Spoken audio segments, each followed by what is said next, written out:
Everyone, so how are you all? I hope you all will be very good and in the same good way all of you people will be studying। तो आज का ये video बहुत खास होने वाला है क्योंकि आज की इस वीडियो में मैं आपके लिए लेकर आ चुका हूँ भाई। यहाँ पे आप देख सकते हैं बीए और BA BEd first year examination 2024 foundation course का पेपर फर्स्ट। ठीक है, मैं नहीं मानता। तो मानना तो पड़ेगा। यहाँ पे आप देख सकते हैं हिंदी लैंग्वेज, टाइम दिया हुआ है 3 आवर्स, मैक्सिमम मार्क्स दिए हुए हैं 75 और मिनिमम पास मार्क्स यहाँ पे दिए हुए हैं 26। तो चलिए टाइम की बर्बादी न करते हुए शुरू करते हैं। चलो भाई देखो अब मैं क्या करता हूँ। तो यहाँ पे आप देख सकते हैं, यहाँ पे फर्स्ट क्वेश्चन यहाँ पे दिया हुआ है पहला का क, निम्नलिखित में से किसी एक का पल्लवन कीजिए। बहुत ही इंपॉर्टेंट क्वेश्चन है, 8 नंबर का क्वेश्चन होता है। फर्स्ट यहाँ पे दिया हुआ है क्रोध अंधा होता है, तो इसका आपको पल्लवन करना है। दूसरा दिया हुआ है संगठन में शक्ति है और तीसरा दिया हुआ है विपत्तियां मनुष्य की सर्वश्रेष्ठ गुरु हैं। तो ये तीनों बहुत से छोटे छोटे शब्द हैं, लेकिन इसका अगर आप पल्लवन करना सीख गए तो ये बहुत से 4 पेज 5 पेज 6 पेज का यहाँ पे पल्लवन इसका होता है। तो पल्लवन आपके शुरू में ही दिया हुआ है भाषा में, तो उसको आप लोग अच्छे से देख लेंगे भाई। ठीक है, उसके बाद ख दिया हुआ है पारिभाषिक शब्द की विशेषताएं बताते हुए पारिभाषिक शब्द निर्माण की प्रवृत्तियों पर प्रकाश डालना है। तो स्टेप बाय स्टेप यहाँ पे आपको बताना है, जहाँ भी आया प्रकाश डालिए। बहुत से विस्तृत जानकारियाँ आपको यहाँ पे देनी है उसके बारे में। ठीक है, उसके बाद अथवा में आता है उसी के पत्र लेखन का महत्व और उनकी उपयोगिता बताइए। तो जैसे कि हम किसी को पत्र लिखते हैं तो उसकी महत्व कौन कौन सी है और उनकी उपयोगिता क्या है, उनके बारे में आपको यहाँ पे बताने हैं। 7 नंबर का क्वेश्चन है यहाँ पे। ठीक है, यहाँ पे दूसरा देखते हैं का क, निम्नलिखित समश्रुत शब्दों को अर्थ समझाइए। मतलब शब्दों का जो दिया हुआ है समश्रुत अंश, उनका शब्द समझाइए। समश्रुत यहाँ पे होता है कि 2 शब्द एक ही जैसे दिखेंगे लेकिन उनका अर्थ जो है अलग अलग होता है। तो यहाँ पे फर्स्ट दिया हुआ है, एक है अंश और एक दिया हुआ है अंश। ठीक है, तो दोनों समय यहाँ पे फर्क है। उसके बाद दिया हुआ है अस्त्र और शस्त्र, उसके बाद कुल और कूल, उसके बाद दिया हुआ है चौथा पुरुष और परुष, पांचवा दिया हुआ है तरणी तरुणी और छठवा दिया हुआ है चर्म और चरम। ठीक है, तो यहाँ पे देख सकते हैं।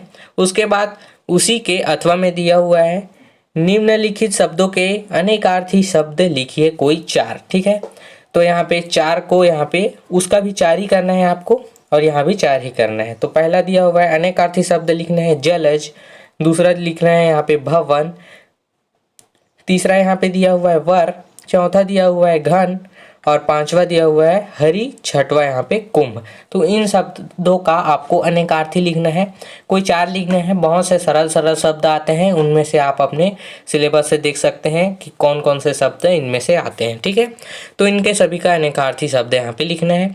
ख दिया हुआ है यहाँ पे निम्नलिखित अनेक शब्दों के लिए एक शब्द लिखिए। जो अनेक शब्द हैं उनके लिए एक शब्द लिखना है, इसमें से भी कोई 4 ही आपको यहाँ पे करना है। ठीक है, तो यहाँ पे पहला दिया हुआ है जिसके समान दूसरा नहीं है। ठीक है, और यहाँ पे दूसरा दिया हुआ है जो जल देता हो। उसके बाद जिसके समान दूसरा नहीं है वो एक अद्वितीय कहलाएगा। ठीक है, जो जल देता हो उसे आप देख सकते हैं। जो गर्भ में हो गर्भवती, जो एक अक्षर तक, इसका आप लोग देख लेंगे। पांचवा दिया हुआ है जिसका आकार कोई आकार ना हो, निराकार। उसके बाद यहाँ पे छठवा दिया हुआ है जो नीति को जानता हो। ठीक है, तो यहाँ पे आप लोग एक शब्द यहाँ पे लिखेंगे। उसके बाद ग दिया हुआ है यहाँ पे आपके सिलेबस से आया हुआ है इंपॉर्टेंट क्वेश्चन, भारत वंदना कविता का क्या आशय है स्पष्ट कीजिए।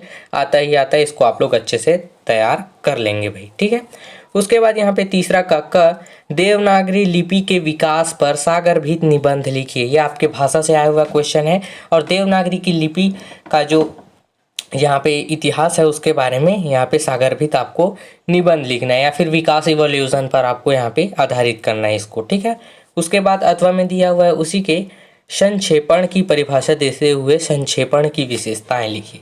देखिए, जो संक्षेपण होता है उसकी परिभाषा और विशेषताएं आता ही आता है। ठीक है, तो या तो आप परिभाषा को अच्छे से याद कर लीजिए, परिभाषा तो वैसे भी छोटा होता है लेकिन विशेषताएं को आप खासकर ध्यान दीजिए इसमें।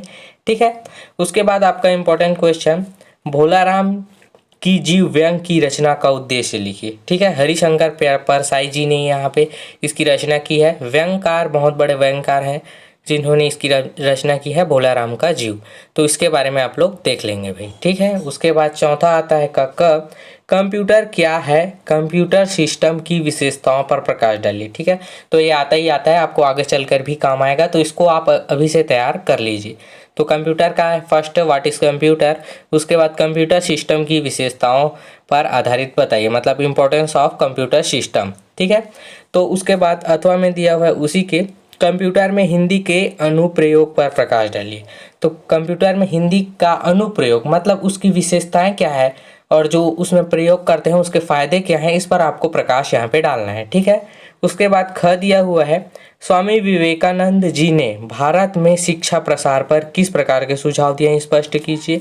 बहुत ही आईएमपी क्वेश्चन है, ये आता ही आता है स्वामी विवेकानंद जी ने। ठीक है, इससे जुड़ा एक और क्वेश्चन आता है, आप उसमें से देख सकते हैं। ठीक है, जो 7-8 नंबर का हो वो वाला आपको तैयार कर लेना है। ठीक है, उसके बाद पांचवा दिया हुआ है यहाँ पे क मानक भाषा का अर्थ, परिभाषा एवं स्वरूप पर प्रकाश डालिए। ठीक है, तो मानक भाषा क्या होती है ये सबसे फर्स्ट आपको जानना है, उसके बाद परिभाषा और स्वरूप जानना है। ठीक है, तो ये आपका लास्ट क्वेश्चन अथवा में दिया हुआ है, यहाँ पे देख सकते हैं। यहाँ पे मानक हिंदी के प्रकारों का संक्षेप में वर्णन कीजिए। ठीक है, तो यहाँ पे संक्षेप में वर्णन आपको करना है। उसके बाद आपका लास्ट क्वेश्चन दिया हुआ है ख भारत में प्राचीन काल से आधुनिक काल तक सामाजिक गतिशीलता के स्थिति पर प्रकाश डालिए। तो आप लोगों ने प्राचीन काल के बारे में ही पढ़ लेना है, आप लोग अपने आधुनिक जीवन के बारे में यहाँ पे खुद लिख सकते हैं भाई। ठीक है, तो यहाँ पे पढ़ लेंगे तो और अच्छी की बात है, लेकिन आपको प्राचीन काल की जानकारी होना चाहिए। ठीक है, तो अगर आपको ये वीडियो पसंद आया तो कमेंट सेक्शन में ज़रूर कहें थैंक यू। तो मिलते हैं ऐसे ही एक और यूज़फुल और इम्पोर्टेंस वीडियो के साथ में। के लिए फिलहाल इतना ही। आपकी तरह मैं भी मायूस हूं, लेकिन उम्मीद पर दुनिया कायम है। दिल दुखा है लेकिन टूटा तो नहीं है, और उम्मीद का दामन छूटा तो नहीं है। इसलिए आज के लिए इतना ही।